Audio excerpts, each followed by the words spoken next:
Sebagian orang mengkritisi penggunaan istilah manhaj, termasuk mengkritisi adanya kajian khusus manhaj, buku terkait manhaj, pembahasan khusus manhaj, dan yang semisalnya. Karena menurutnya istilah manhaj secara khusus tidak pernah ada dan tidak pernah didengar sejak masa salaf maupun khalaf.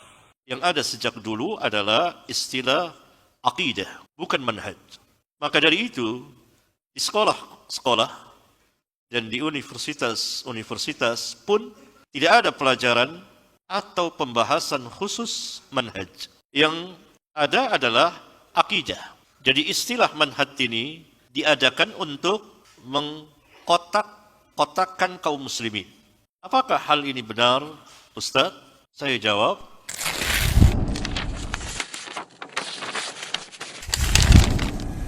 jawab, salah. Saya tanya kepada antum, istilah manhaj, siapa yang sebut? Allah. Ini ayatnya. Penanya bisa bawakan ayat ini. Tunjukin kepada orang-orang yang ngomong seperti ini. Barangkali mereka belum mengerti. Ini dia. Likullin ja'alna minkum syir'atan wa minhajan. Minhajan itu apa? Manhaj. Minhajan itu manhaj. Artinya apa? Tariqul wadih, al-bayyin. Belum masuk pembicaraan kita ke sana. Tariq, jalan yang nyata, yang terang, as-sahl dan mudah secara lugah.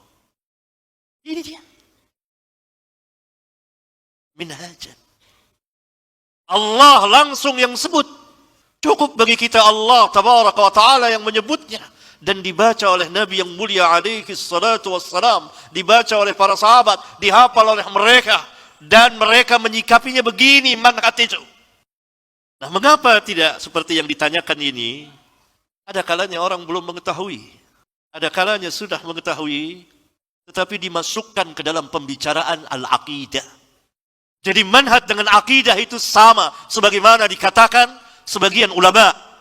Jadi kalau disebut al-aqidah, masuk di dalamnya manhaj. Disebut manhaj, masuk di dalamnya al-aqidah. Karena itu mereka mencukupkan al-aqidah. Karena di dalamnya pasti dibicarakan manhaj. Karena manhaj tidak boleh lepas dari agama ini. Ini. Apa yang mau kita katakan dengan firman Allah ini?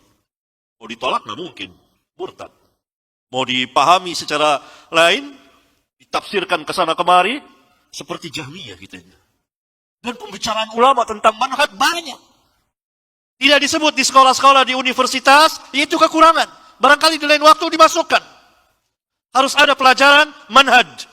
Kalau kita mau memisahkan antara akidah dan manhaj, sebagaimana pendapat sebagian ulama, manhaj lain, akidah lain. Saya sendiri di kitab yang khusus pembicaraan mengenai pendidikan, maka saya masukkan. Salah satu pendidikan adalah pendidikan manhaj. Ini bukan untuk mengotak-ngatikkan, tapi untuk persatuan. Satu manhaj. Para sahabat sikapnya satu manhaj. Akidahnya jadi lurus. Karena manhaj itulah sikap dan cara beragama seseorang.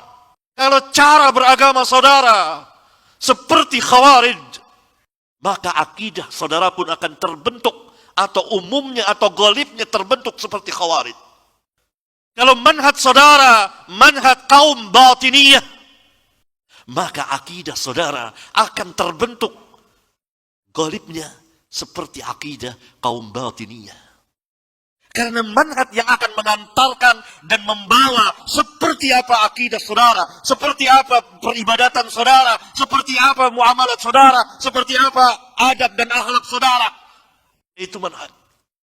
Allah Subhanahu wa taala mengkaitkan ja'alna likullin ja'alna minkum syir'atan wa minhaja, yang ditafsirkan oleh salah seorang ahli tafsir dunia, Ibnu Abbas, yang didoakan Nabi, Allahumma 'allimhul kitab, ya Allah ajarkan kepadanya al-kitab, Al-Quran, sabilan wa sunnatan.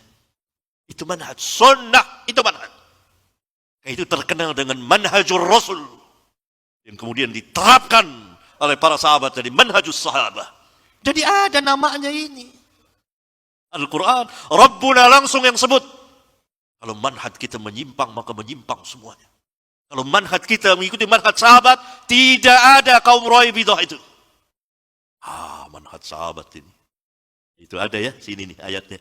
Surat Al-Maidah ayat 48. Manhaj.